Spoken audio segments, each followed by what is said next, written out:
This is the Job Stories Podcast, how people find work that matters. But yeah, we'll go ahead and get rocking and rolling.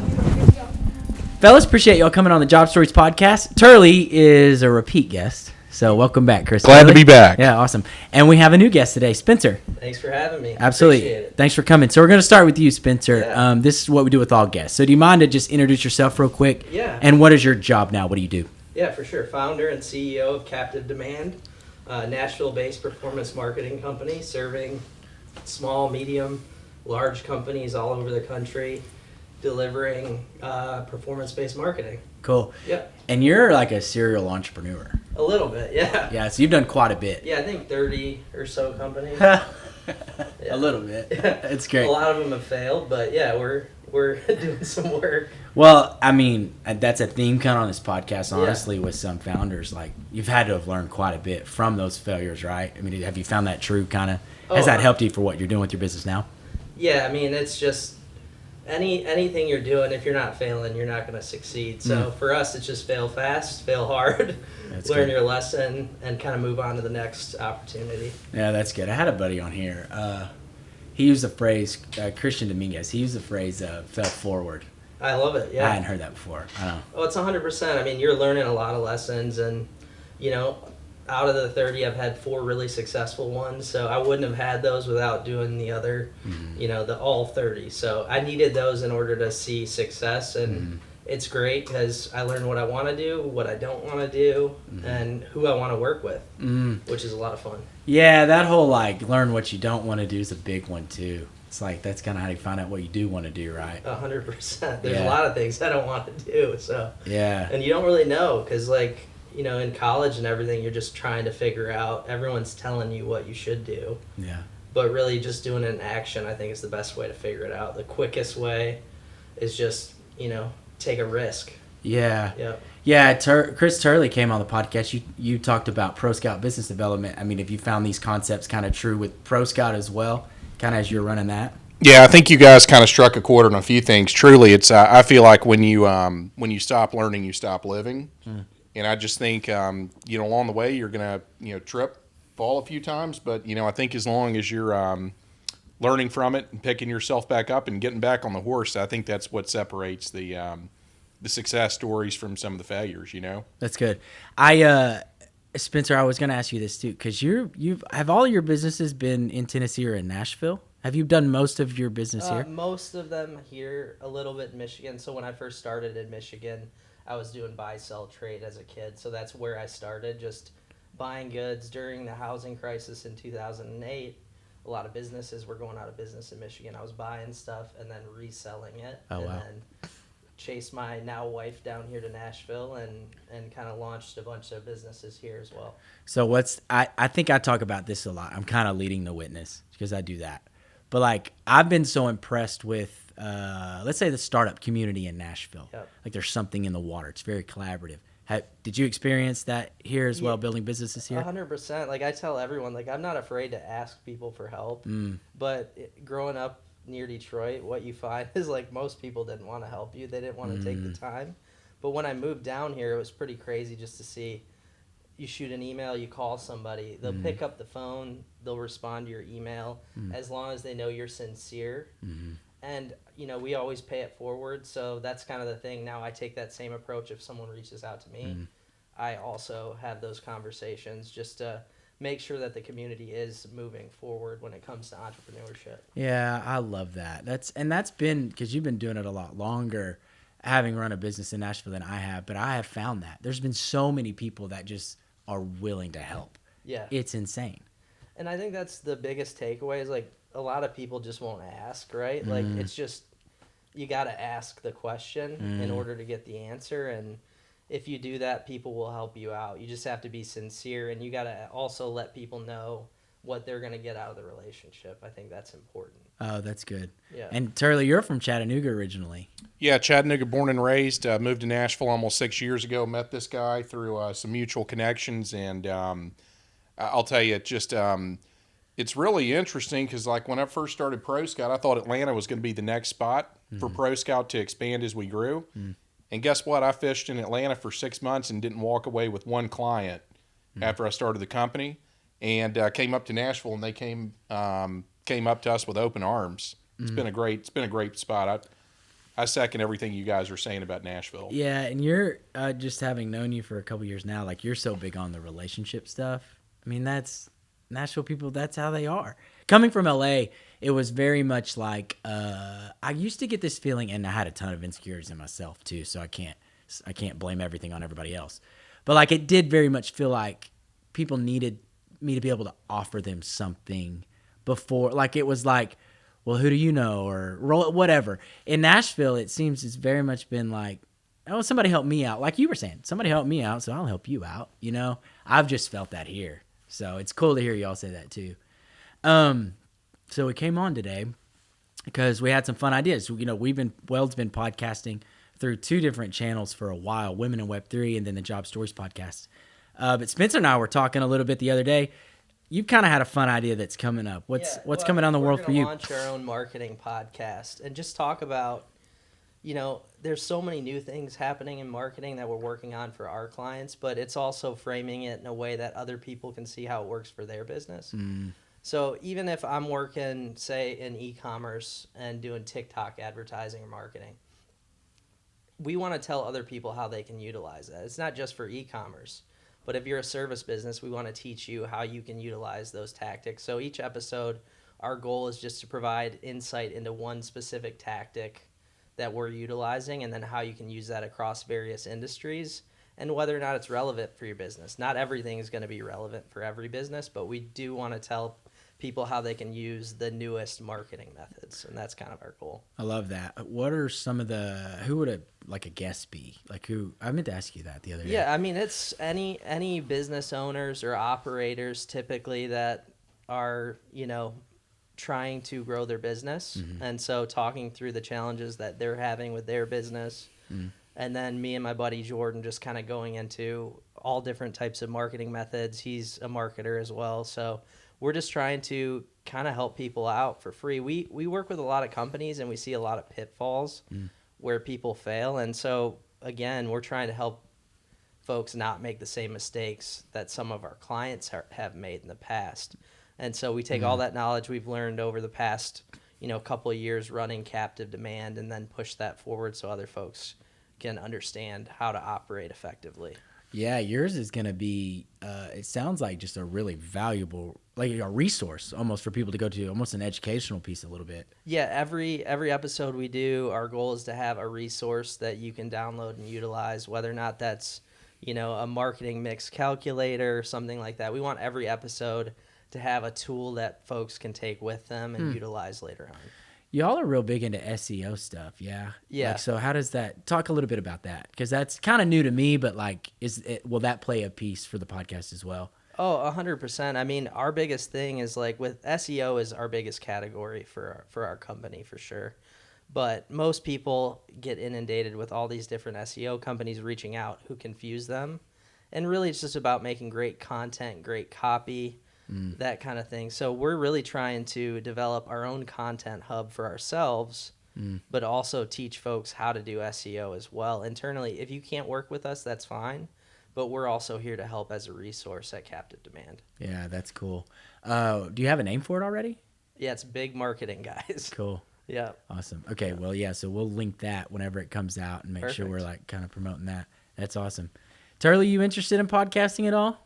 You know, it's something I think there were a couple of guys we were kicking around some ideas a couple days ago about versus that. Bud Lights. Yeah. How would that actually? We didn't talk about this yet. So you actually have another position that you've taken recently since Pro Scout, running Pro Scout. Talk about that a little bit. Yeah, I sure did. So, you know, I own Pro Scout Business Development. I still actually own and operate that company, but it's more on a contract basis for now. One of my clients about 6 months ago pulled me aside and said, I want you to come on and join our team as an executive director. And I'm like, I'm not sure I qualify for that, but, you know, I'm not really willing to give up my own shop to do it. And he said, did I ask you to give up your own shop? I said, no, I don't think so. He said, I really want you to come join the team and help us grow this. So I joined Triton Leadership Group almost 6 months ago. I'm working with 2 really, really good guys who I know you both have met, Steve Kolnich and Scott Randazza. And both of those guys came from Coca-Cola.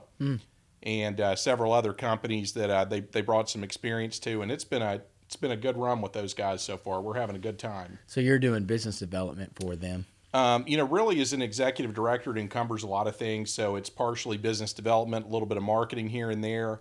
But really where I think we all share the core is that the reason why Triton was started is because each of us had real problems finding consultants that really understood practical business as opposed to theory. And that's why we have Triton there, is to work with primarily private equity groups, family offices, public and private companies that really they don't need technical experience. They need practical business experience to bring to the table when they're going through some form of a transition. Yeah, so we were talking about the other day how valuable podcasting has been for us, just as we've grown our small business.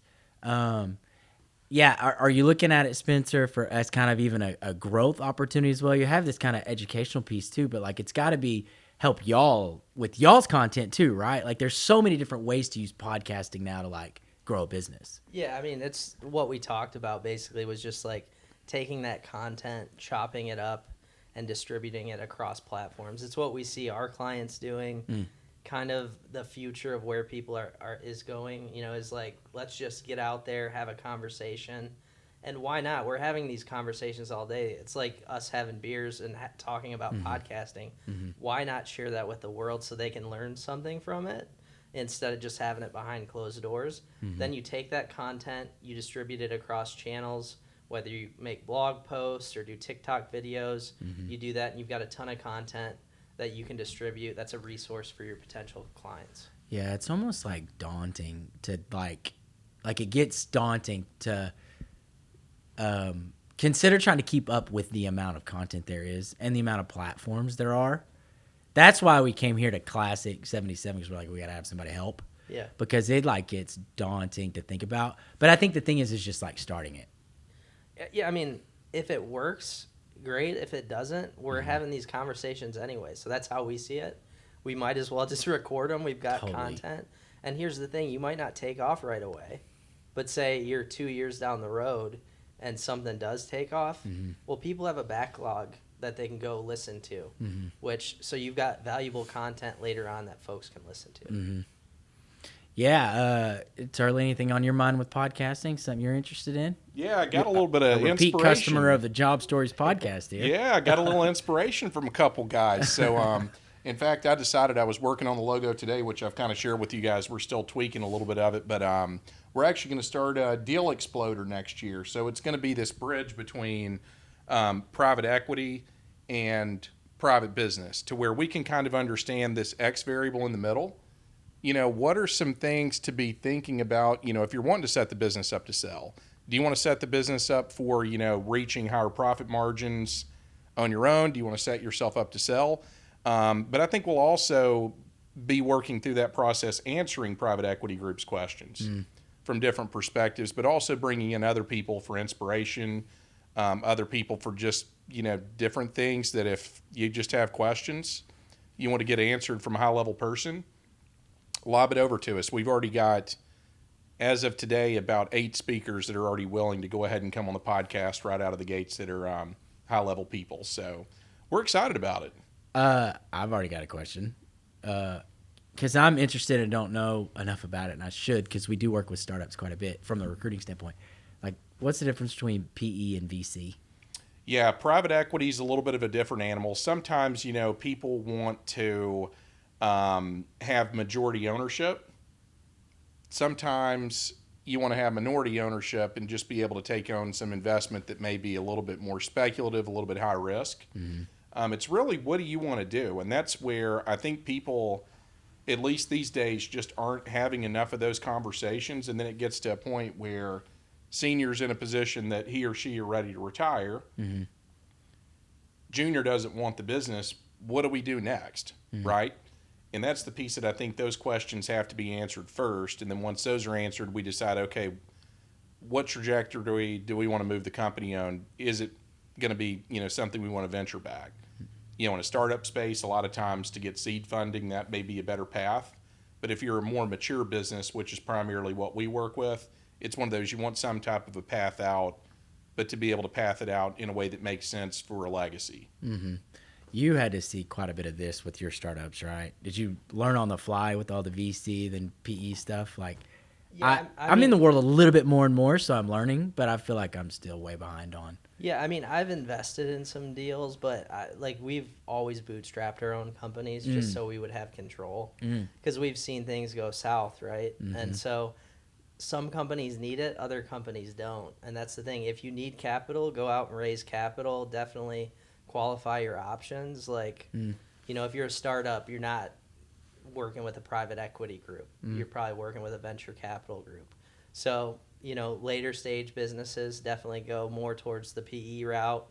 And, if it makes sense, do it. But for us, we try not to have too many investors. That way we retain control over what we do. Yeah. Yeah, that's where we are right now. So I'm not even I hadn't even entertained for us like any outside capital, but we do work with startups quite a bit. So it's like it's always in these conversations of we just got through Series A. Yeah. What does that actually mean? Like I think I understand the difference between pre-seed and Series A, but like I don't really know. Is there a dummy version y'all can give me right now? I mean, the biggest thing, I guess, from my perspective, you're just building your runway to grow the business. And the venture capitalists that you're working with are hoping that you have a massive exit. And a venture capitalist is looking for like 1 or 2 wins out of 10, and so that's a very speculative investment that they're throwing their money at. And if you're, an entrepreneur with a seed stage idea or something with very minimal MVP, something that's just barely working, so you have proof of concept, that's usually the route you go with working with VCs. But again, I think a lot of people think you need to have venture capital money. I don't think it's always necessary to get investment from the jump, because you don't know what value you can build into your company, right? So I love that. I think one point though too, and one thing that we can all attest to is because we all bootstrapped our businesses. I mean, I started my company Pro Scout with a $10,000 layoff check from a bank that lasted almost 9 years, to joining Triton and still, owning Pro Scout and doing some other things. But it's one of those that the lessons you learn through bootstrapping, just like Spencer said. I mean, I think that sometimes people just go direct to VC, or it's like we got to do a fundraise, but it's like we really need to prove the concept first. Inject a little bit of your own time and energy and effort into it before you do that, and see where it takes you. You're going to learn lessons that'll last you a lifetime. And your own money too. Like we see this a lot. Like people who have never invested their own money in their company, they're not going to spend that nearly as well if they're taking on other people's money, because it's not theirs. Yeah. So that's the thing. You have to feel that pain a little bit of what it's like to invest in something. And, if it doesn't work, it doesn't work. You take the hit on that. And I think you need that, because a lot of people spend money very frivolously when it comes to VC. No, that's really good. It's got to mean way more to you if you did it. Yeah. And that's the other thing. It's like also you feel a lot better at the end of the day that you invested your money into it. Now, if you're you've got an open market, right, and you want to scale quickly, that's when I'm like, okay, then you entertain on taking money so you can own a market if you want to do that. Same with private equity. There's a lot of opportunity there to grow a business. But when you're launching, unless you have something that's really capital intensive, then try and do as much as you can on your own. Get that proof of concept. That's good. And I think also, and that's part of the reason why, for the Deal Exploder podcast, that I think that when you start to uncrate that too, is that you better make sure that culturally you fit. Because sometimes you say, well, I'm ready to get absorbed by private equity, but you don't really understand going into that process that, like you were talking about earlier, Spencer, is like, you're at the stage where, you own 51% of the company. Now you have equity that's in majority, and those same decisions you've been making can change overnight. Those are things that you really have to think through, and it's going to be a large vetting process that you need to take the time and diligence to understand before you do that. Is this something we really want to do? And make sure you pick the right group. And you see too, you see people get thrown out of their own companies, which is one thing you want to evaluate to make sure there's alignment before you take that deal, because it happens a lot more often than you'd think. A founder's invested a lot of time and effort into a business, and then private equity comes in, takes a majority stake, throws out the founder, places their own person into the company to run it. Yeah, that's what I would be a listener of this podcast idea you have, because I don't know a lot of this stuff. And hearing stories between like even like a private equity group and then maybe a CEO or somebody from a portfolio company, like hearing that dynamic would be amazing. That too, and also right now what we're hearing in the space is that, so there's, with a private equity group, you have platform companies, portfolio companies, and a lot of times folks are looking to put in add-ons, especially as we start to look into Q1 of next year. I'm hearing that right now people are wanting tuck-ins and add-ons. So it's one of those that those $1 to $5 million businesses that you can pick up that make sense. They still take a lot of times the same amount of diligence that it takes to bring on a portco or a platform. That's another piece that I think is so important. And that's where I've just been thankful to work with the Triton guys, because both of those guys came from leadership team at Coca-Cola. Yeah. And just the things that I'm learning every single day are really humbling, but really exciting at the same time. And that's what I hope to also convey through this podcast too, but also learn how I have through your podcast and your podcast. Man, everybody's got something to give if you sit back and you listen. Right. And I'm excited about it. Yeah, I mean, I don't think there's anyone doing anything like that, looking at a deal from both sides. So I'm excited about it. What are the things in due diligence that investors look into? What are the things that hold up a deal? Like, I think all that stuff is valuable. Especially if you're like, if it's someone from a PE group and then again someone from the portfolio company, and then just literally giving them feedback in real time, like, this is why we felt comfortable investing in you, and then vice versa, right? Like, that would be kind of wild to see. Like, just in real time, that relationship. Here's what we didn't like. Or that. It could go there too. We actually were really nervous about this, but you proved us wrong or whatever. I didn't think this was going to work. Yeah. You're That's really what's lucky. cool. That's that X variable, and that's the piece we're working on the branding right now, because it's like, you either explode, which is a great thing, like we grew, or we failed.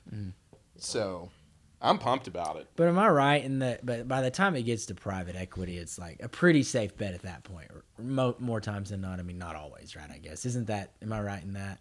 Like, in terms of the company doing pretty well. The from odds, there. the odds of success are much higher. Yes. Yeah. It's really contingent upon at the end of the day, what do you want? And like the companies we work with, they're generally speaking somewhere in that 10 to 15 million of EBITDA or greater. So they've got a track record. They've been doing it a long time. Some of them are determining what they want to do when they grow up, and sometimes it's exit, sometimes it's hold. It's back to, what do you want to leave as a legacy? If you want to leave any legacy at all. Sometimes people are just like, I'm done with it. I don't really care what happens. I've run a lifestyle business. I just want out. Some of them are like, I want to be able to leave a legacy for my family. It's really contingent upon what's important to you. And as you were alluding to earlier, making sure that what you want aligns with what the equity group or the venture capital group, however it is that you want to put that together, that you have alignment. There's a lot more opportunity right there too now, because a lot of baby boomers are retiring and passing their businesses down to their kids who don't necessarily want the business. Oh, wow. So there's a ton of opportunity for private equity to pick up those successful businesses and run them, and everybody wins, because the kid doesn't want to step in as the CEO of that company. Yeah. That's right. And I wonder what that's like lately, because, I mean, I don't know, but in our world, there's been people always ask me, well, how's the hiring going right now? Because there's like layoffs all the time, all the time. I wonder what that's looked like from an investment standpoint, at the end of this year, heading into next year. Like, do you know, have these people talked about, is it picking up or staying the same or slowing down? I wonder what it's like. I mean, deals are getting better right now. I mean, it's harder to operate as a company. I mean, we're seeing it with some of our e-commerce clients where business is slowing, especially if it's a more premium product, that's pretty expensive. Sales are slowing. So, there's things like that are changing just the economic landscape in general. So people are deciding, look, I just want to get out of this, Yeah. So you see that a lot, people being able to pick up those businesses pretty quickly and do a deal. And any time like that, there's always a ton of opportunity in a time like this for investors Yeah. and business operators.